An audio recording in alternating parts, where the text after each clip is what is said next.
talking about one of the best players in the world. Nobody has played more games for Manchester United. He is one of the players that deserve to be part of football history. No British player has won more medals. Giggsy was such a fantastic player. Creative, inspirational, devastating. Great run here by Ryan Giggs! One of the best and most memorable moments of maybe Manchester United history. Oh, what a goal! And all at the top for more than 20 years. To even play for United was obviously a dream, but to play for so long and be so successful, obviously it's been brilliant.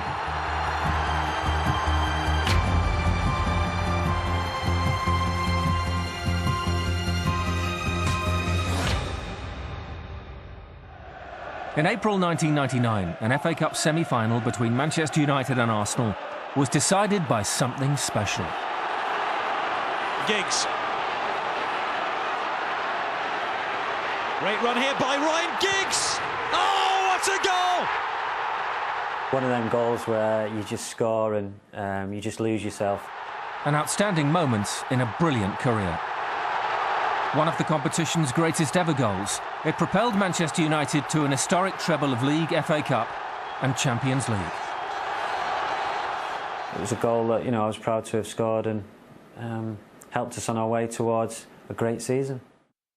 We'd all been at the local centre of excellence, the United Centre of Excellence, and all of a sudden the likes of David Beckham came, Robbie Savage, Keith Gillespie, and then Ryan, it was the first time I'd seen Ryan, came and joined us. So we were 14, he was 15, and he scored a overhead kick, like a bicycle kick from 20 yards, and I remember just thinking on that day, I remember my dad, because it was a lot of players that I'd never seen before, and thinking that the stakes have just been, raised a lot higher. As the 1980s became the 1990s, the industrial city of Manchester was reinventing itself. As a place of fashion, music and art, the entire cultural landscape was transformed. The city was on the rise and football played a major part. The era saw the rebirth of Manchester United and launched the career of Ryan Giggs. The city took off, socially at the same time as the football team took off. 89 was the summer of love, wasn't it? The Stone Roses and the Hacienda, and at that point United were just about beginning to motor. They won the first trophy in 1990, then the Cup Winners' Cup in 91, and it did coincide with Manchester, I guess. It kept the spotlight on Manchester for football reasons and for music reasons. So throughout Giggs' career, there's always been this kind of Manchester's been a cool place to be. Born Ryan Joseph Wilson in South Wales, Giggs would adopt his mother's maiden name. When his father, a professional rugby player, signed for Swinton Rugby League Club in 1980, the 6-year-old Giggs moved to Manchester. And Salford boys' team were the first to benefit. Well, I think it's a nice day for it, so it should be a good game. Because we played early in the season, it was 1-0, so it should be another close game. Yeah, I was a bit cocky in them days, and I think, because I was captain as well, and I think the interviewer asked who would like to get interviewed. I just put my hand up straight away. What was I, 14 at the time, 13, just being cocky really and showing off in front of my mates. Giggs captained the team in the final of the Granada Schools Cup at Anfield in 1987 and was man of the match as Salford beat Blackburn Rovers. It was the first of many trophies. He was at Manchester City's School of Excellence when fate intervened. Giggs found the time to take a trial with Manchester United, scored a hat-trick, and on his 14th birthday, United manager Alex Ferguson came to his house. He convinced the youngster to switch from Main Road to Old Trafford, and one of the most important relationships in Giggs' career began. I think that was one of his great qualities, was just, speak to your mum and speak to your family as if like you'd known him for years, and he just made you feel so comfortable. In 1992, Manchester United won the FA Youth Cup. A group of players, including David Beckham, the Neville brothers, Paul Scholes and Nicky Butt, would become known as Fergie's fledglings, a nod to United's Busby Babes of the 1950s. They would become the club's golden generation. They all are very passionate about the game, great desire. I think a lot of that goes down to Eric Harrison as well, the way they conducted themselves. They worked unbelievably hard on and off the football field, you know, to become a footballer, and you can still see it in this day and age. Some of them are still going. That's down to their professional attitude to the game. United coach Eric Harrison was key to Giggs' development. Early on in his young career at Man United, I said, what are your best qualities? He said, well, running with the ball and dribble. So I'll do it, but make sure you do it in their half the field, because in our half the field, you've got to be a bit more careful, and you've got to defend. And when you saw his sliding tackles, you know, he doesn't do them as much as he used to do. He used to come back, slide tackle, win the ball, and then he's 50 yards upfield before anybody can blink. So, you know, you've got to learn him how to play in the team. At just 17, Giggs made his debut in March 1991 and soon established himself as a first-team regular, becoming a crowd favourite by scoring against crosstown rivals Manchester City. I thought I'd maybe be on the subs bench. I was just happy to be in the squad at the time. But then when he named me, it sort of dawned on me what, you know, that I'd be making my debut against City at Old Trafford. To score on your full debut against Man City as a Manchester boy for Man United, it's probably as good as it could be, but then, yeah, it did that 100 times in his career, I suppose. The first steps had been taken, but there was still much to learn. The manager come round to Sharpie's house. There was a few apprentices there, a few girls, and we were all ready to hit the town. Yeah, he told me in no uncertain terms that if I carry on doing that, I won't play for him. And not that I was going out a lot, but obviously it hit home, and I remembered what he said to me, so I knew from that point on I wanted to make the most of what I had and, you know, be the best I could. That much became clear. Giggs earned his first international cap in 1991, Wales' youngest ever player at the time, and he won the PFA Young Player of the Year award in 1992. His first senior medal arrived as United clinched the League Cup at Wembley that year, defeating Nottingham Forest. But the league title remained elusive. It looked like we were going to win the league all season, really, up until the last couple of weeks where we just fell apart and Leeds pipped us. And it was a massive blow to me, because obviously I didn't have any foundation to sort of fall upon. I hadn't sort of experienced that before. So coming back the next year, we were definitely determined, and I was personally, to do as best I can to make sure that didn't happen again, and make sure that at the end of the season you don't feel like you did at the end of that season. The times were continuing to change. English football witnessed the launch of the Premier League in 1992. The enormous financial investment saw the big clubs become richer and the players superstars. Giggs was one of the first. Good-looking, talented, the growing comparisons to the club's most iconic figures were inevitable. I know there was obviously in the 60s, and you think of sort of George Best and the sort of days of the media and the hype around players, but it really took on a different level. The Premier League had come in, the sort of dancers on the Monday night and all the rest of it, and it was becoming a bit more glitzy. And the media jumped up on the back of that. It ramped up massively, and I think that he was one of the early players who got an incredible amount of coverage and everything that he did on and off the pitch. If Giggs was now the poster boy of the Premier League, there was no chance it would go to his head. It was great. I mean, it was the sort of team where, you know, if the going got tough, you had the likes of Mark Hughes, Brian Robson, Steve Bruce, Paul Ince, tough characters. It had everything: pace, power, intelligence, experience, you know, right through the spine of the team. Sometimes we just blow teams away. I had predominantly Giggsy outside me, in front of me for the best part of 8 years. Giggsy was great because, you know, he'd work hard up and down the touchline, he'd do his defensive duties and that, so that was one good thing you could trust about him. The emergence of the young Welshman coincided with the arrival of a player whose impact would be pivotal, not just on Giggs, but on United. Eric Cantona signed. Well, he was the catalyst. I mean, we'd been so close the season before. He just gave us that extra dimension that perhaps we were missing the year before, and he gave us that confidence when you went out on the pitch that Eric was on his side and he was going to come up with something magic. He was a charismatic figure for the players. I think that for all the young players, it was a great example. It was a great role model to the young players in terms of practice and preparing for himself for a game. And he did a fantastic job here. More influential than anyone, however, was the manager.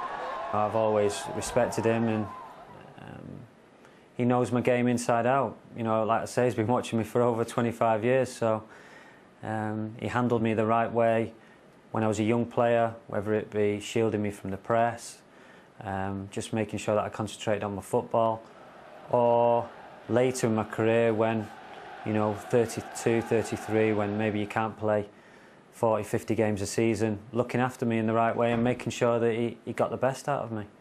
Led by Ferguson, inspired by Cantona, Giggs and his teammates finally captured the league title in 1993, the club's first championship for 26 years. It was the beginning of an unprecedented run of success, and Giggs was voted the PFA Player of the Year. It was just massive emotions, really. Euphoric, you know, relief, because we hadn't won it for so long, and you know, you just got rid of all the question marks. Are we ever going to win it? So I mean, 26 years is obviously a long, long time for a club like Manchester United not to win the title. So yeah, I mean, it was great, and like I say, following on from the disappointment of the previous season, it was really satisfying to do it and do it in such style.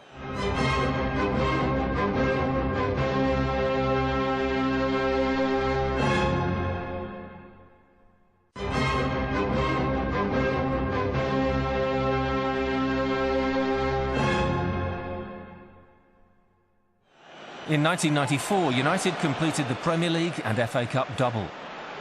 The team were proving unstoppable, and Giggs became the first player in history to win consecutive PFA awards. By now, he was an established Welsh international, leaving many England supporters frustrated. Giggs' father was English, he played in England, and had represented England schoolboys. I think it's a myth, this idea that he chose Wales over England. I think all his family were Welsh. He was born in Wales, and I know he's proud to play for Wales. I wish he was English, but I don't think he could have chosen to play for England. You grow up wanting to play for the team that you supported and the country that you were born in, and obviously I was born in Wales, and really fierce, patriotic Welshman. The idea being that you have Ryan Giggs playing for England in the last 10, 15 years with Scholes and Gerrard and Lampard and Beckham and Owen and Rooney, it would have added another dimension to the team of somebody who had a different level of skill than those, in terms of different type of ability, the ability to run with the ball and beat men, have a left foot. So it would have been massive for England for us to have had him in that period, and it hasn't happened, and you know, it was never able to happen. So I think that it's a wish. Despite never playing at a World Cup or European Championship, Giggs did finally compete in a major tournament in 2012. He was selected to captain Great Britain at the London Olympics. He scored against the United Arab Emirates as Britain reached the quarter-finals. Until you're actually inside that, you can't really explain what it is like, but to be in the Olympic Village and to just feel the atmosphere, and of course being in London as well, was just that bit extra.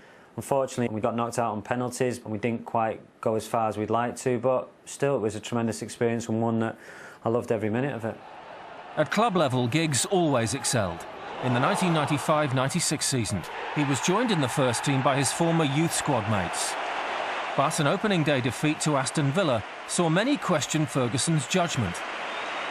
The manager stood firm. The evidence was starting to show, but the young players were starting to come through. Of course, that 91-92 group with Neville's, Butt, Scholes, Beckham, with an incredible array of talent. You know, he's brought through 4 or 5 of the youth team, so there's big pressure on them. But yeah, I mean, when you'd see them train or when you'd see them play, you knew that there's never going to be a problem. The spirit was incredible in the dressing room. There was, you know, the young lads that came through together. They were the heart of that. They were the sort of driving force behind that spirit. And they all stuck together. One was doing one thing, and then they would look and they would do the same thing, and they would help each other, and they were brilliant, all of them. That spirit led to another league and cup double in 1996. United clawed back a 12-point deficit from Newcastle United, and Giggs had his 3rd Premier League winners' medal. The double was completed with arch-rivals Liverpool beaten in the FA Cup thanks to Cantona. Ferguson's belief in youth had been vindicated. The league title was retained the following season. But the best was yet to come. In 1999, the class of '92 truly came of age. It would be the greatest year in Manchester United's history. It's a great spirit, a good mixture of youth and experience, a good team, the best midfield you could ever wish to have. Scholes, Keane, Becks and Giggsy. Absolutely brilliant midfield, 4 great strikers. And we had a defence that didn't always do well that season, but towards the end, it had pace, it could defend one-on-one, it was willing to be brave, it could go forward, the full-backs, and they made a great goalkeeper in Peter Schmeichel. So in terms of the squad, it was a fantastic squad.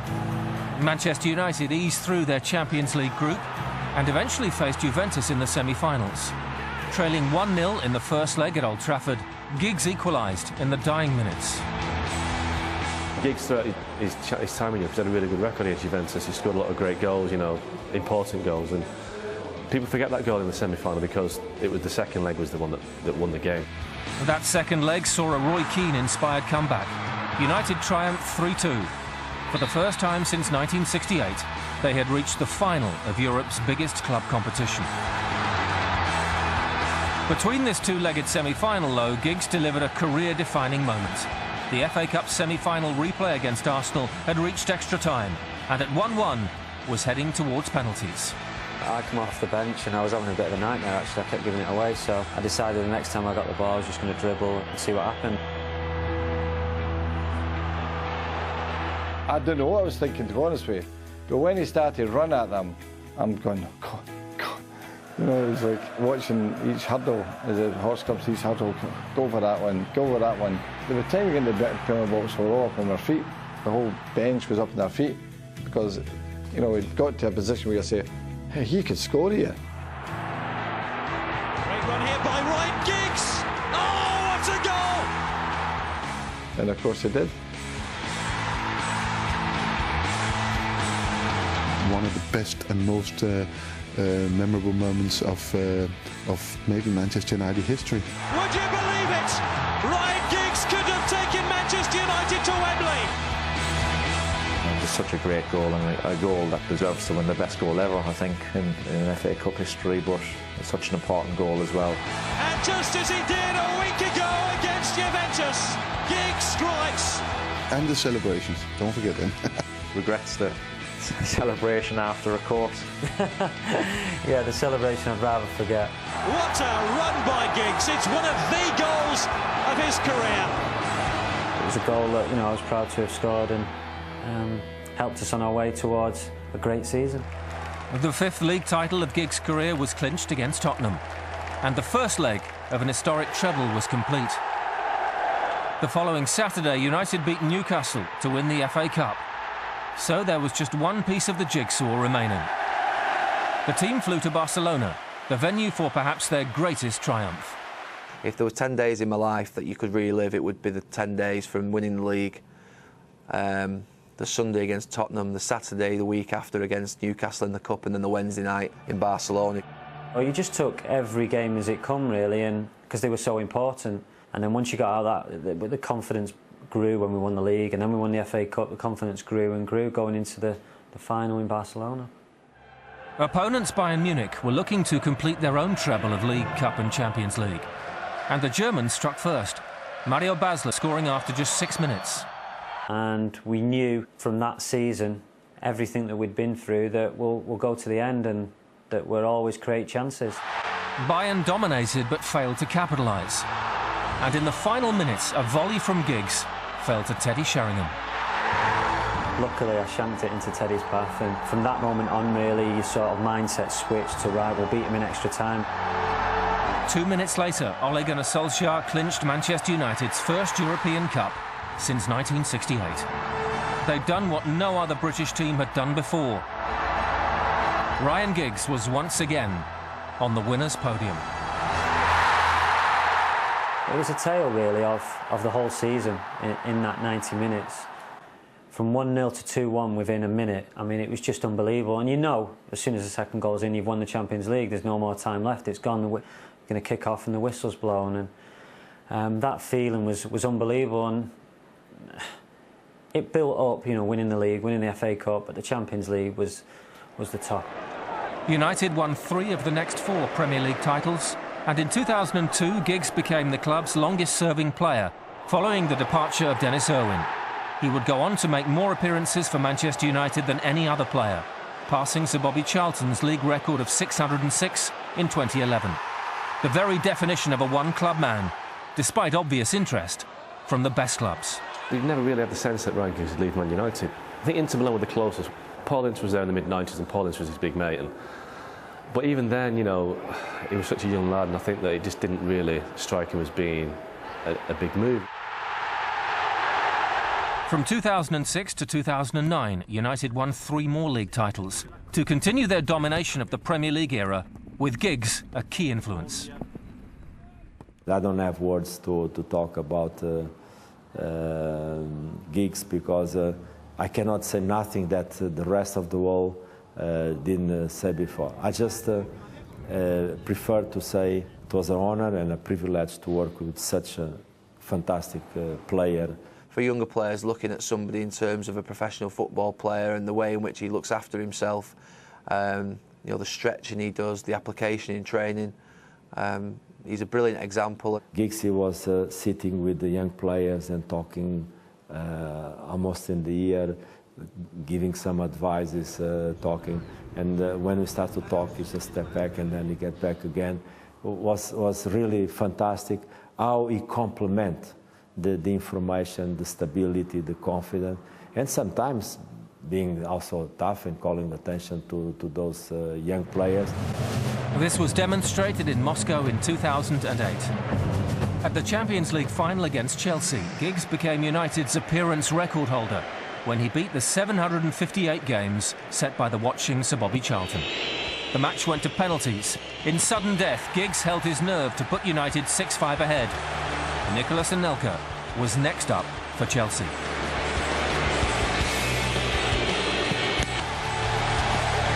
You're proud of what you've achieved, but more importantly than that was obviously trying to win the Champions League that night, and different from the night in Barcelona, because I could, you know, I was older, I could take it in a lot more, and I was sort of buzzing off the lads who had won it for the first time, knowing how they felt, because that's how I felt in '99.